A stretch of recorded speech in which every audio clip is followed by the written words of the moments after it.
अपने धर्म को बहुत ऊंचा मानती हूँ, मैं इस्लाम से कंपेयर भी नहीं करना चाहूंगी, सॉरी, बट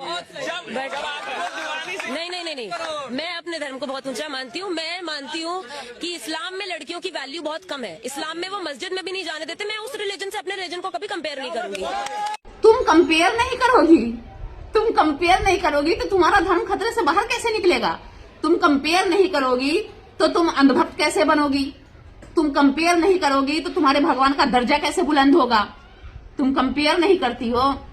कंपेयर तो हम नहीं करते हैं, क्योंकि हमारा ईमान ये कहता है कि अल्हम्दुलिल्लाह हम जिस मजहब से ताल्लुक रखते हैं वो मजहब सबसे ऊंचा, सबसे बुलंद और सबसे खूबसूरत है। क्योंकि हम कभी किसी पर जबरदस्ती अपना धर्म नहीं थोपते।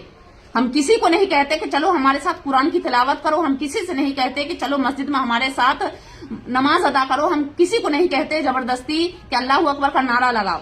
ये है हमारा मजहबी इस्लाम। और वही मजहबी इस्लाम में औरतों की कितनी इज्जत है तो वो तुम नहीं समझ पाओगी। तुम खोल कर दिखाने वाली हो। हम हिजाब में रहने वाली है, हमें कितनी इज्जत दी गई है, हम अल्हम्दुलिल्लाह ये हम जानते हैं।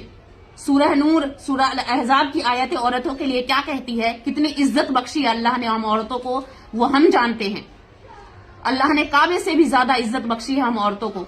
अल्लाह ने हमें इतनी इज्जत बख्शी है कि हम जब किसी मर्द के निकाह में जाते हैं तो उस मर्द का ईमान मुकम्मल हो जाता है। मजहबी इस्लाम में हमें इतनी इज्जत बख्शी गई है कि अगर हम माँ होते हैं तो हमारे कदमों के नीचे जन्नत रख दी जाती है।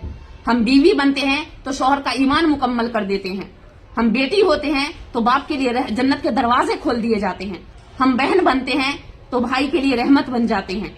ये है मजहब इस्लाम में हम औरतों की इज्जत और बुलंदी।